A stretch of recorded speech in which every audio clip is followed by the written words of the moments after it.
नमस्कार, the wire में आपका स्वागत है। मैं हूं आरफा खानम शेरवानी। भारत और चीन का कई हफ्तों से सीमा विवाद चल रहा है। सीमा विवाद में भारत के कम से कम 20 फौजियों की मौत हो गई है। इसके अलावा एक बड़ी गलवान घाटी पर कब्जे की बात कर रहा है चीन, यानी भारत की जमीन पर कब्जे का दावा भर रहा है लगातार चीन।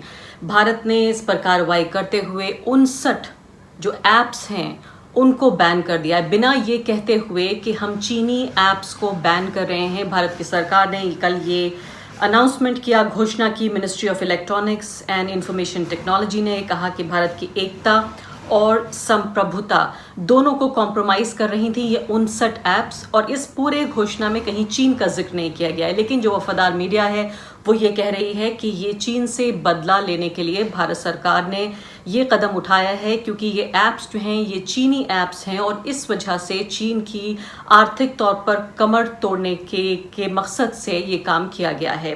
तो मैं आपको ये बताना चाहती हूँ कि फिलहाल किस तरह से भारत की सरकार जो पिछले कई दिनों से जो नैरेटिव बदलने की कोशिश कर रही है। कल भी मैंने आपको ये कार्यक्रम में यही बताया था कि कैसे नैरेटिव यानी कि जो विमर्श है जो सरकार के समर्थन में न जाकर उसके विरोध में जा रहा है, उसको वापस अपने फेवर में करने की कोशिश कर रही है सरकार, और उसी की दिशा में बढ़ता हुआ ये कदम है कि चीन के जरिए ऑन की गई 59 ऐप्स को बैन किया गया, जिसमें बहुत लोकप्रिय ऐप है टिकटॉक, जिसमें हजारों की तादाद में जो भारतीय लोग हैं वो वीडियो बनाते हैं। और आप जानते होंगे बहुत सारे टिकटॉक स्टार्स को भी, जिन्होंने पिछले कुछ महीनों में वो बाकायदा उन्हें लाखों लोग, करोड़ों लोग देखते रहे हैं और वो स्टार्स बन गए हैं रातों रात। और खासकर जो भारत में जो ग्रामीण तबका है उससे आए हुए लोगों के लिए ये बड़ा ही एक तरह से सुविधाजनक था और आसान था उनके लिए कि ऐप में वीडियो बनाते हैं और उसके बाद पूरे भारत में लोग उन्हें वहां देख सकते हैं।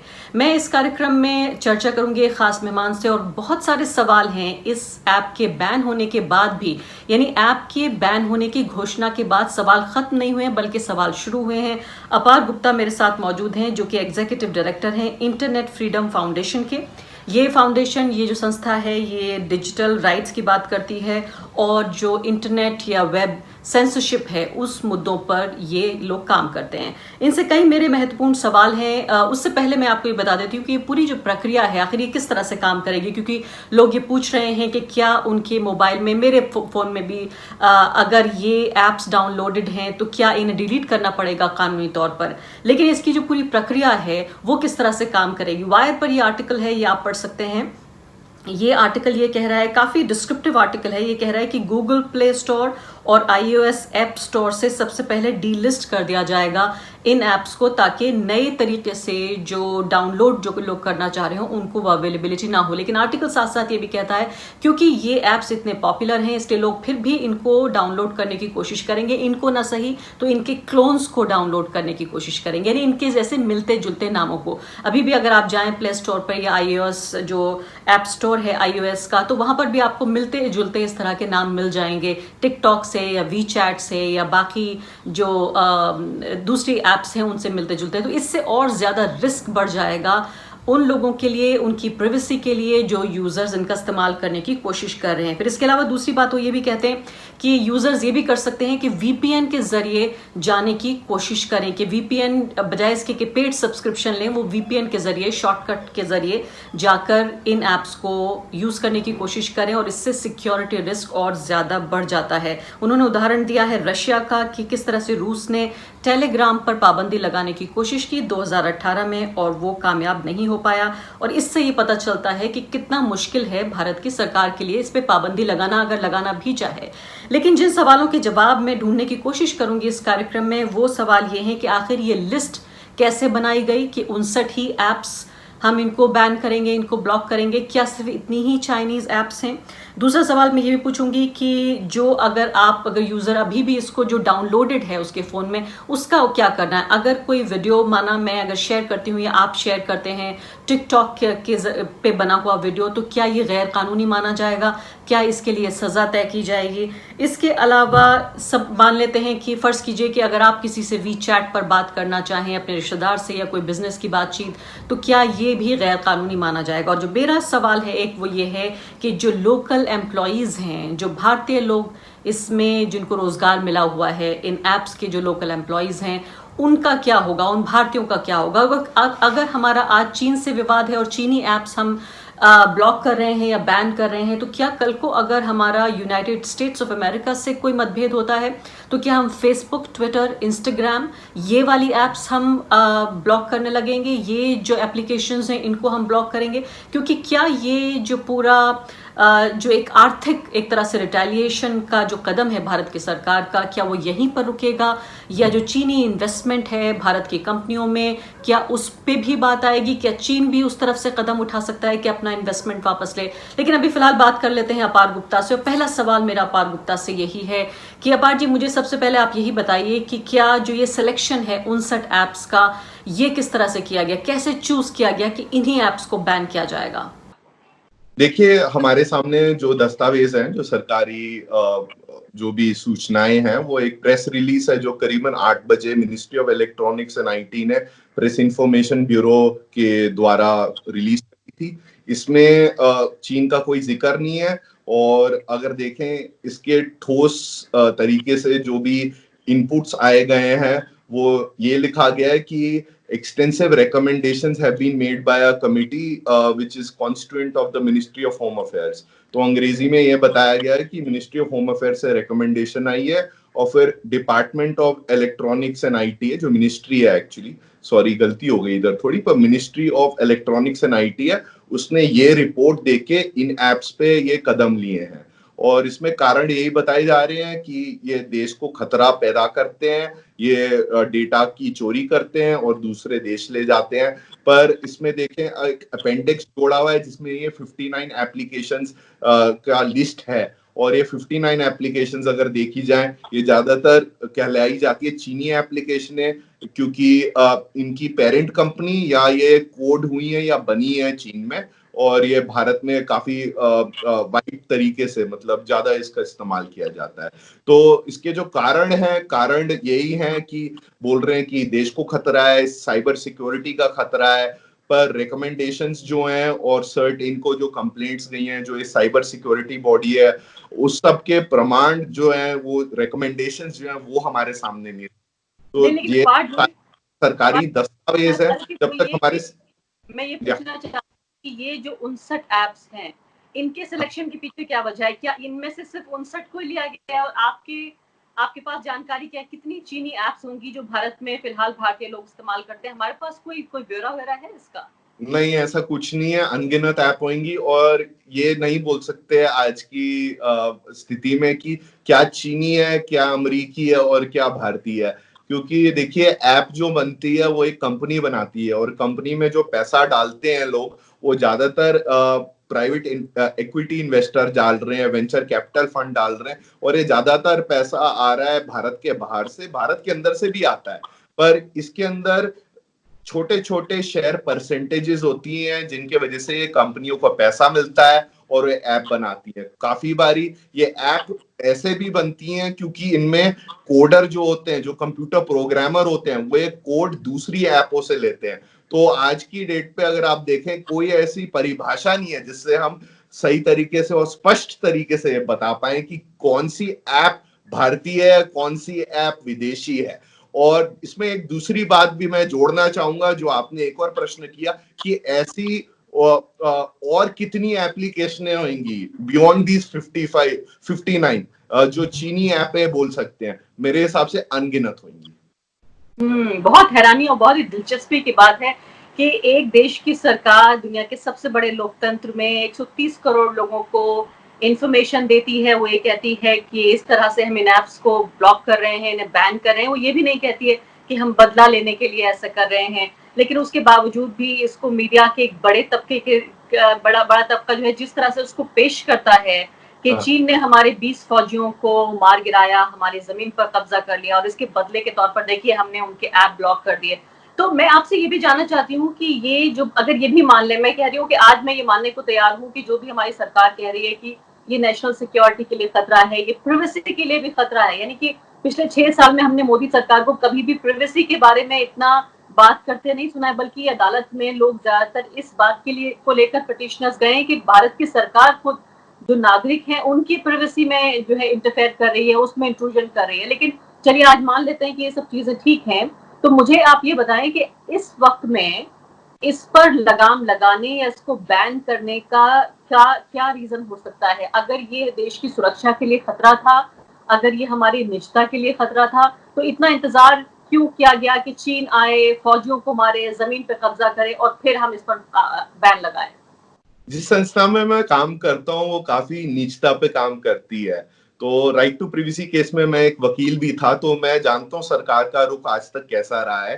पर देखिए, कोई भी आज की डेट पे स्मार्टफोन एप्लीकेशन है, वो आपका डेटा इस तरीके से इस्तेमाल कर रही है और ले रही है जिसमें आपको सही तरीके से पता नहीं उसका क्या इस्तेमाल किया जा रहा है।